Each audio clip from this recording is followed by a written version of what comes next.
Happy Friday the 13th, everyone. Hope you all are having a good Friday the 13th. Probably doing a horror marathon. I just watched the first 6 Friday the 13ths to celebrate and decided to stop there. I don't need to watch the rest. The rest aren't that great. So, let's do this. Episode 4. I was going to do an episode around Christmas and do top 10 Christmas movies, but then life happened. A lot of shit happened. Got real sick for a while there. Car accident, all kinds of crazy shit, and now I'm back. So, today's movie reviews will just be 2. I'm not going to do a bunch. I'm just going to talk about M3GAN, and I'm going to talk about the newly released gothic thriller on Netflix called The Pale Blue Eye, starring Christian Bale. And we're going to talk some horror news, updates, sequels, remakes, and we'll end this video with a top 10 horror movies, or my top 10 favorite of 2022. I've seen 80 movies from last year, and I gotta say, it was a weak year, in my opinion. Of course, it's all opinionated, but it was a weak year. I thought 2021 was fantastic. 2020 was pretty good. This year just did not have a lot of standouts for me. So yeah, I was underwhelmed by this year. But let's get into, I guess, the horror topics. My top 10 is probably going to piss some people off. Just want to warn you, my top 10 is not going to look like anyone else's top 10 on YouTube or anywhere. I have crazy opinions. So some updates here, a lot of sequels and remakes, a lot more to talk about. I feel like every episode there's like 10 new sequels and remakes to talk about.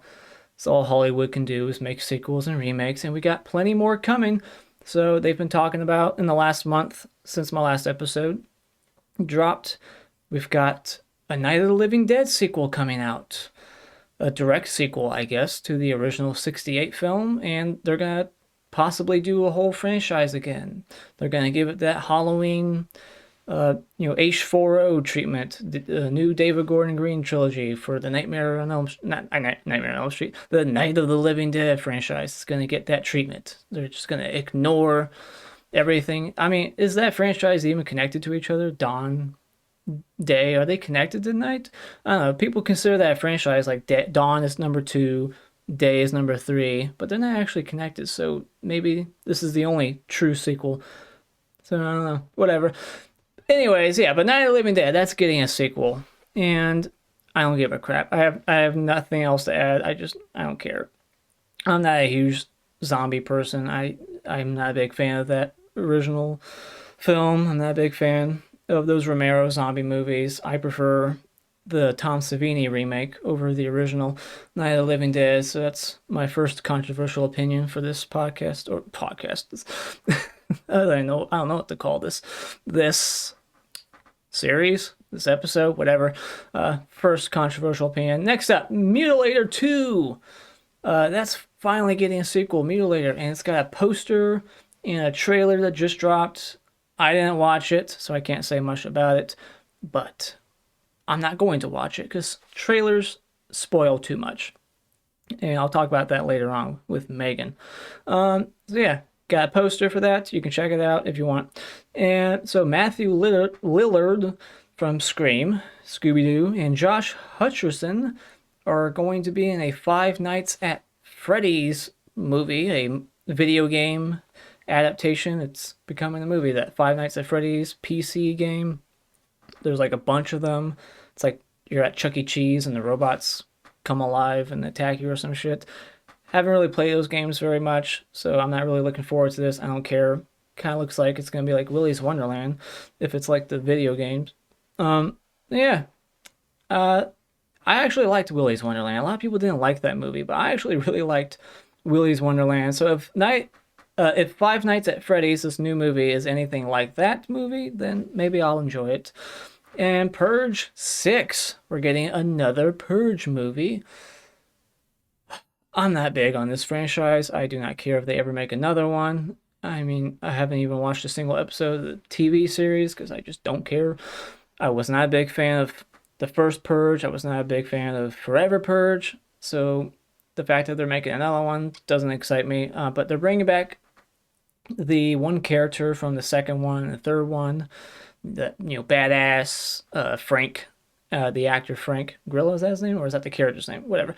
Frank, he's coming back, and so that might excite some people. But me, like I said, not a big fan of the franchise, so this news doesn't do much for me. But yeah, there's a Purge 6 coming. The script has already been written. Now, after M3GAN was released, James Wan announced that he would like to remake two cult classics from the 1980s, Chopping Mall and Night of the Creeps.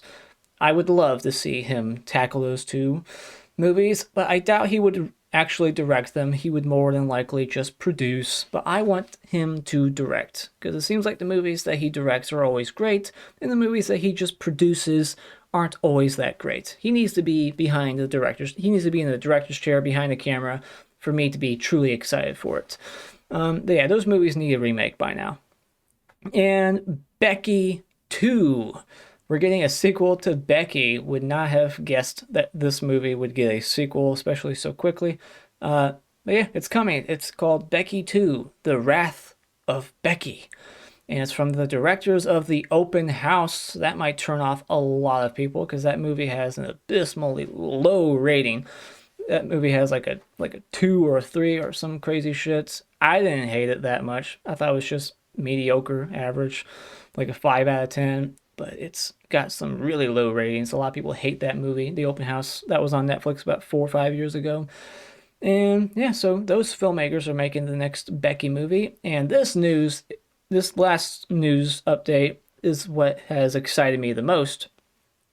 And that is that Eli Roth is finally going to make that damn Thanksgiving slasher.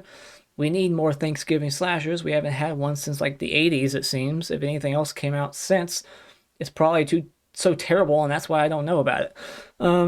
So yeah, we're finally getting a Thanksgiving slasher. And Eli Roth is hopefully going to direct it.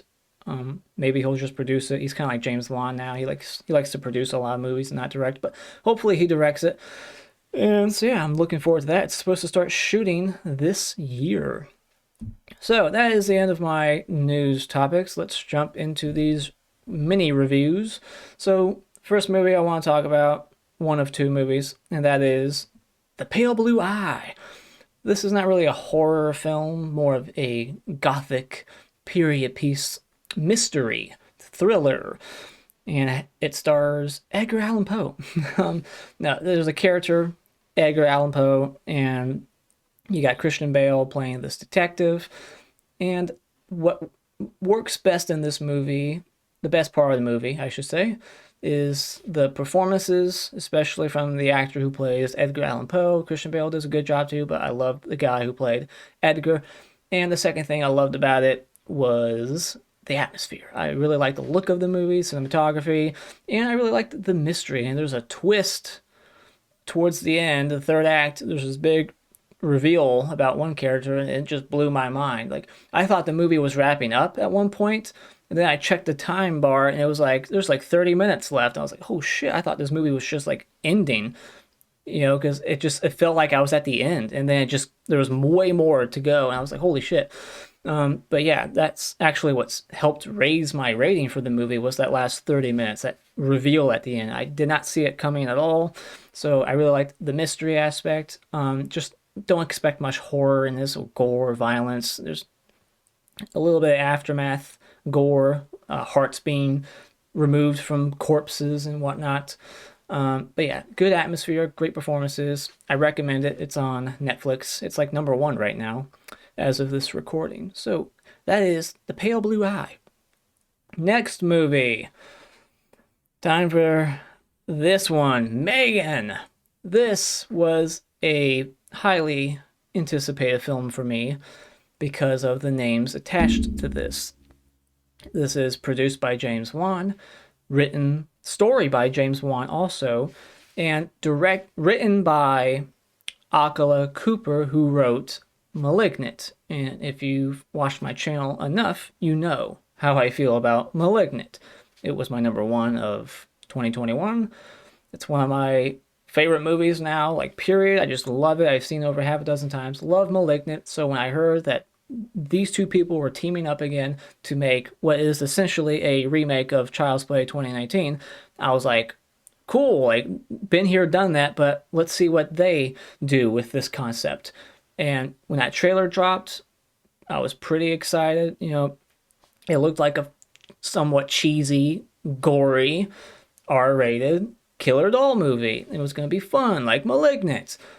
And then they decided, like a week before the movie was dropped, to reshoot all the gore scenes, or the kill scenes, the attack scenes, and trim it down to a PG-13 rating, because supposedly they realized when that trailer dropped and it went viral that there was all these teenage girls and boys that were just so, like, fascinated by the trailer. They loved that dance sequence, and I guess this movie got popular on TikTok or whatever. Teenagers were talking about this movie, so Blumhouse or whoever was like, let's completely, trim the movie down to a PG-13.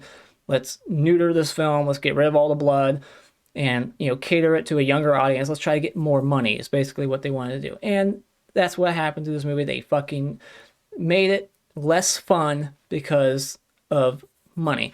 This movie was originally rated R, and when you watch that trailer, go back and watch it, there is more blood in that trailer than the final product here. There is actually a moment in that trailer which gives away way too fucking much. There is a moment in that trailer where blood, like, splashes up on someone. I remember clearly, she grabs, like, a paper cutter thing, like those things that look like machetes. She grabs it, kills a guy by an elevator, and blood hits a guy. Doesn't happen no more. In the movie, same scene happens, the paper cutter hits the dude, no blood. And then, like, people get hit with nail guns, and no blood comes out of their wound. It's like, so people just don't have blood in their bodies anymore? Like, what the fuck's happening? Like, I still enjoyed the movie. I liked it, but I could have loved it. I wanted to love it, but fucking PG-13. And I'm not one of those people that says, like, PG-13 just never works for horror. I have quite a few PG-13 horror movies in my collection that I absolutely love. Like 10 Cloverfield Lane is a fantastic PG-13 horror movie. I'm not saying it can't work, but with a movie like this, it should have been rated R. And since this movie's come out, there has actually been reports that the R-rated cut will be released on DVD and Blu-ray, hopefully. They better stay true to that. That better not be a fucking lie. I want the R-rated cut for this movie. That's what I want. All right, it better come out. And I've read an interview with the writer, Akala Cooper, who even said, I wrote a rated R, gorier, higher body count movie than what we got here. So I want that movie. So, yeah, I was just so let down. And this movie was kind of overhyped, like, when it comes to the comedy. Like, you have all those early, like, people who got to see it early, so you got to see, like, all their reviews on Twitter and whatever, 2 to 3 days before it actually came out to the, everyone else. And everyone was like, oh, it's so funny, it's hilarious, but it's mostly serious. This movie felt mostly serious, and it just has some depressing moments, and like, the first, like, 40 minutes is just the daughter and her aunt, like, trying to develop a bond. Like, she's trying to be the new mother figure and take care of her. And, like, it's very emotional, and, like, it's not very funny until, like, the last act when M3GAN is killing people. And there's, like, maybe a little moment here and there. I actually laughed the most in the opening when it starts with that commercial, which is exactly how Child's Play 2019 starts. Like, this movie starts and ends, like, almost the exact same way. So there's a lot of comparisons to Child's Play 2019, except this has no gore, no violence. So yeah, but that was the funniest part. I didn't think this movie was that funny. And this is from the director of Housebound, which is another movie that a lot of people think is hilarious. But it's funnier than this movie. I like Housebound, don't love it.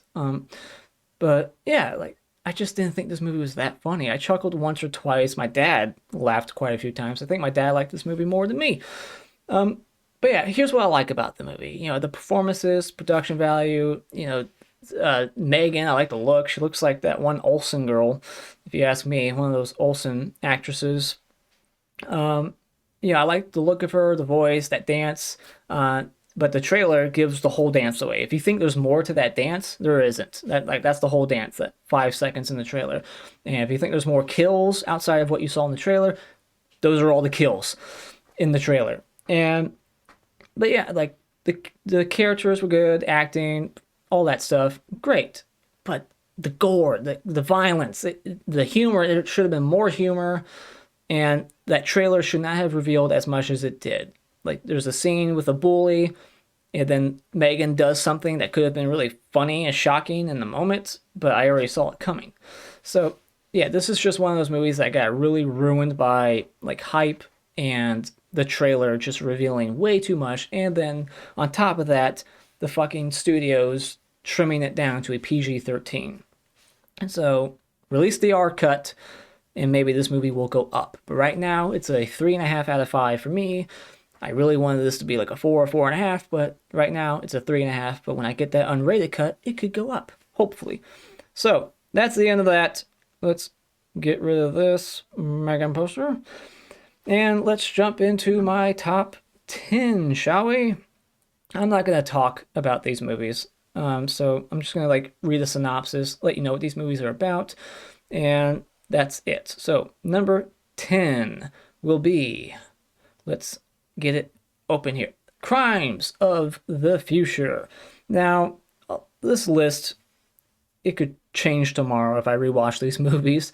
So like my number 10 through 15, or like they could be in any spot.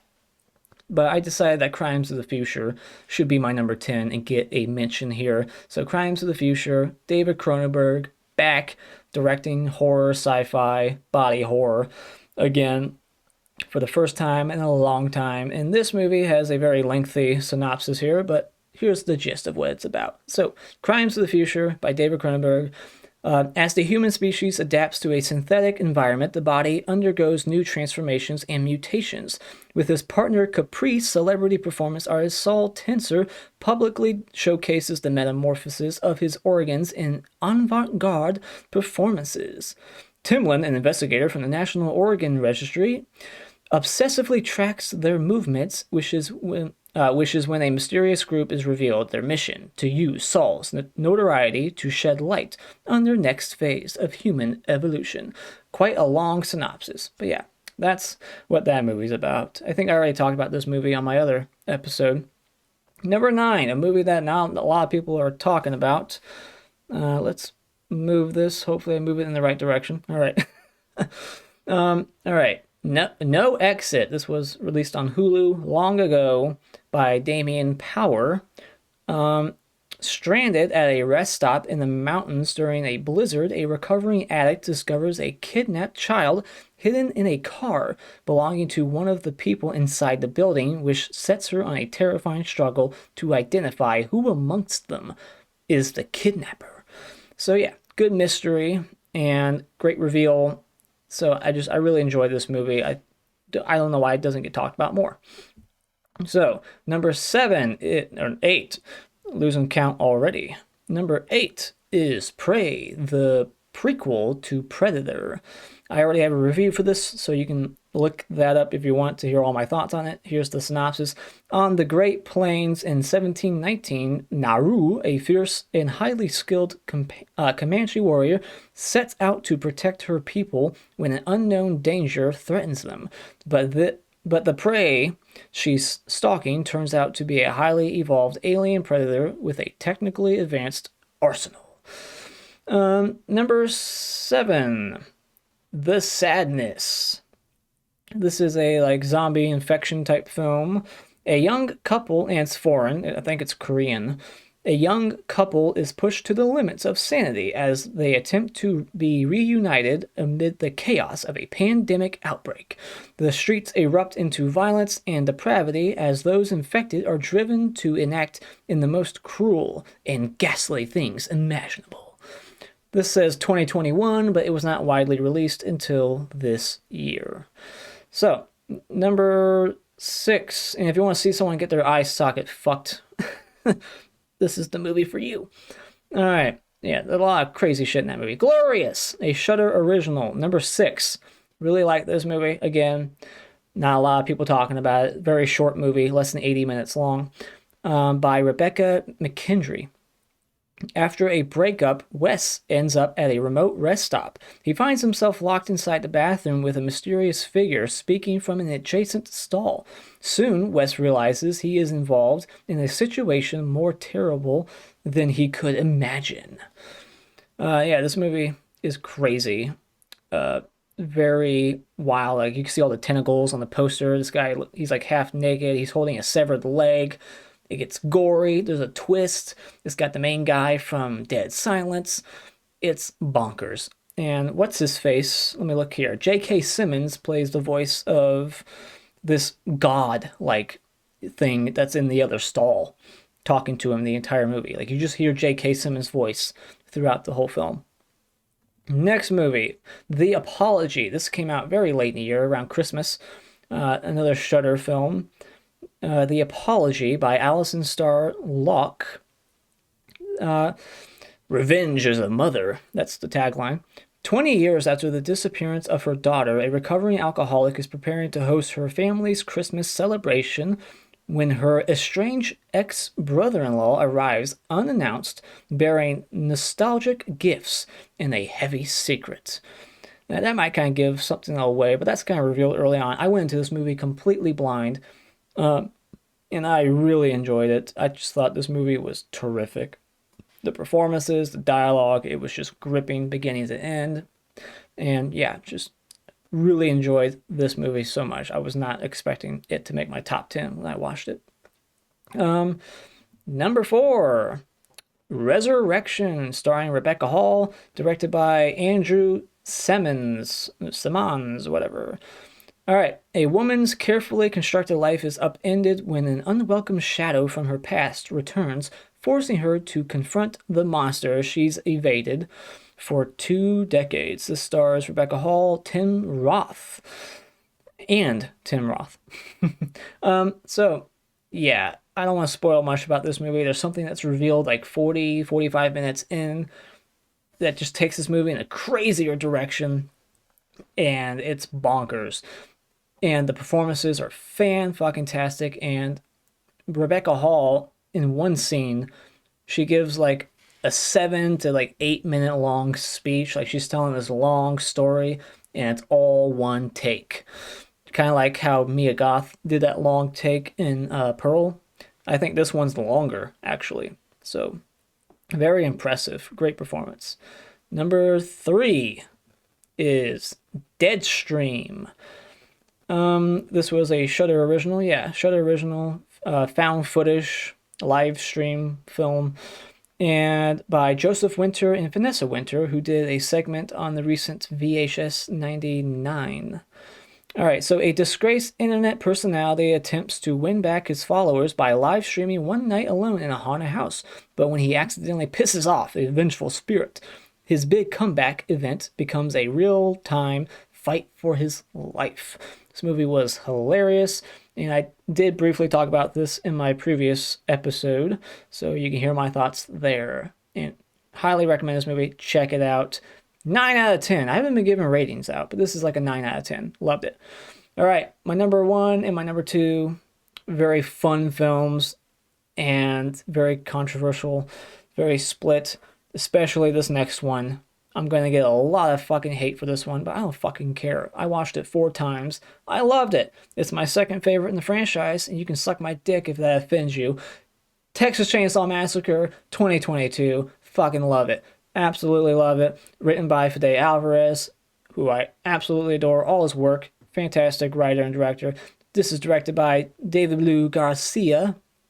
And this is, of course, about influencers looking to breathe new life into a Texas ghost town, and they encounter Leatherface, an infamous killer who wears a mask of human skin. Very simple story. This is all about the carnage, the blood, the guts. Love the characters. Yeah, that's right. I don't know why people hate them. Like them. Love the pacing. This movie is very short, very fast-paced. Atmosphere, the score, the gore, the kills.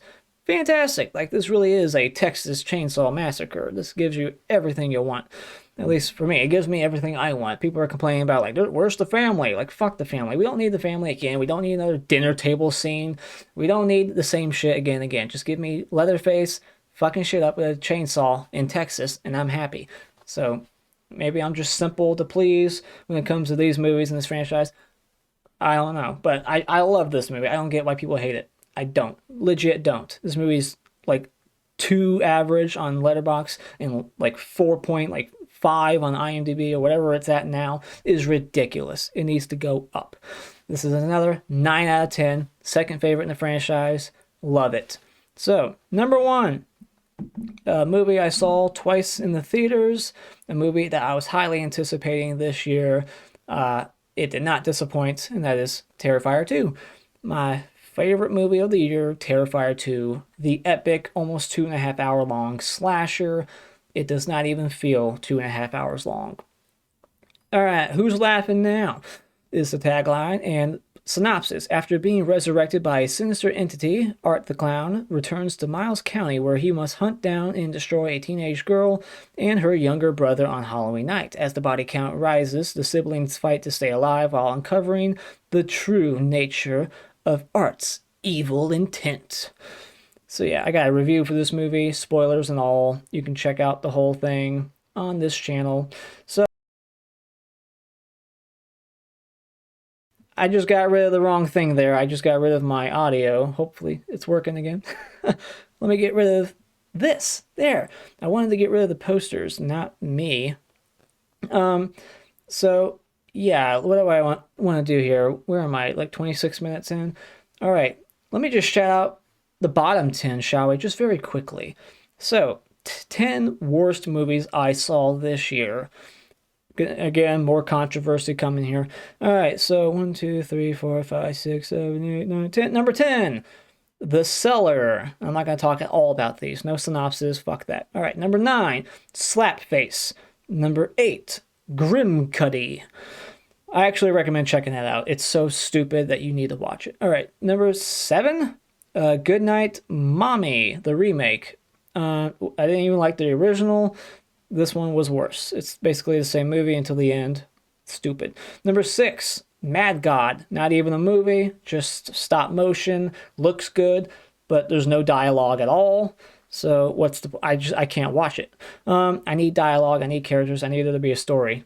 All right. So number 6, yeah, 5, 4, 1, 2, 3, 4. No, 5. Number 5, Barbarian. All right. Most overrated movie of the year. Number 4, The Reef. Stalked, the unnecessary sequel to The Reef.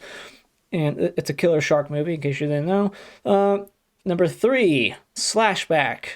I want to give this movie the award for worst acting across the board. Everybody sucks in this movie. Hated all the performances, and that's why it's so goddamn low on this list. Do not like this movie one bit. Number 2, Jeepers Creepers Reborn. It's as bad as everyone says. It's just as bad, if not worse, than Jeepers Creepers 3. And number 1, because it's so goddamn pointless, and that is the Terror Train remake. It is basically the Psycho remake all over again until that reveal at the end, which you can predict right away. Like, I predicted it almost instantly. So that wasn't a shock. And this movie is just shot for shot, scene for scene, almost line for line. It feels like it's just the same exact fucking movie with the same kills and everything. It's just so pointless. Do something different. Oh my gosh, if you're going to remake a movie, like, remake it. Like, reinvent it. Do something a little different, you know? But yeah, Terror Train remake, garbage. So, awards. I want to hand out my own, like, Oscars here. My awards. Obviously, the best movie for me was Terrifier. And Terrifier 2 also gets the award for Best Slasher, Best Franchise Film, Best Villain, Art the Clown, and that's about it. All right, so Best Opening. I just looked through my whole list of movies, and the only one that stood out for Best Opening was Smile. I thought that opening in Smile was the best part of the movie. And it's in the trailer, you know, the chick just grabs that shard of glass, and he smiles and slits her own throat. And Best Ending, Texas Chainsaw Massacre. I love that ending. It just made my jaw drop, literally. Not joking. Like, what the fuck? Like, awesome ending.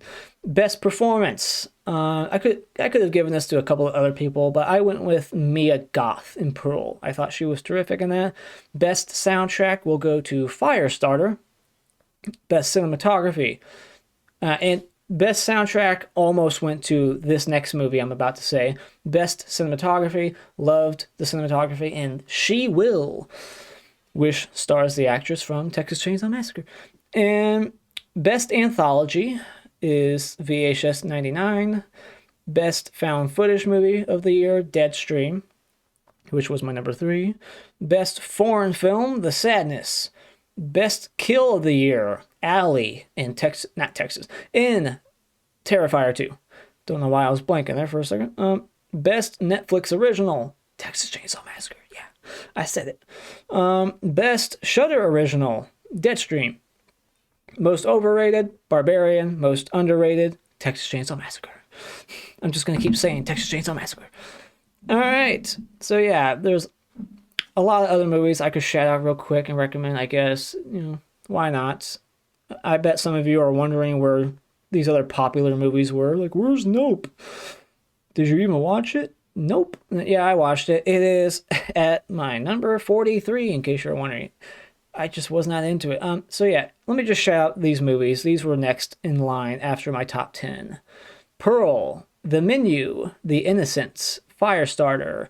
Yeah, that's another movie. Like Texas Chainsaw Massacre, Firestarter got a lot of fucking hate, and I don't understand it. I thought it was better than the original. Call me crazy. The Black Phone, Fresh, X, Day Shift, Fall, She Will, VHS 99, Wounded Fawn, See For Me, Smile, Midnight, Alone With You, The Cursed, Satan's, what's it say? It's Satan's Slaves 2, and Blood Relatives, God Forsaken, The Incantation, Who Invited Them, The Wasteland, The Leash, and Watcher. All those films I would rate a 3.5 out of 5, which is like a 7 out of 10. These next movies are like 6 out of 10s. They were okay. Christmas, Bloody Christmas, Sissy, The Munsters, Bodies, Bodies, Bodies, Hellhole, Unhuman, Scare Package 2, Nope, Speak No Evil, The Orphan, First Kill, The Invitation, Choose or Die, On the Third Day, Saloom, however you pronounce that, I Came By, Virus 32, Hatching, and Pray for the Devil. Every movie after that I don't recommend. I didn't really care for. So yeah, Halloween Ends, Scream. Yeah, I didn't like Scream. In fact, I would say Scream was my biggest disappointment of the year. So yeah, that's my list. Let me know what you thought. What's your top 10 of 2022? Let me know in the comments below what you're looking forward to this year. And what your thoughts were on M3GAN. Did you like it more than me, or were you disappointed like me a little bit, but still liked it, or did you hate it? Seems like a lot of people are loving it. I've seen some people say it's a perfect movie. I don't think it's that great, obviously, but yeah. Let me know what your thoughts are, and yeah, so until next time, goodbye.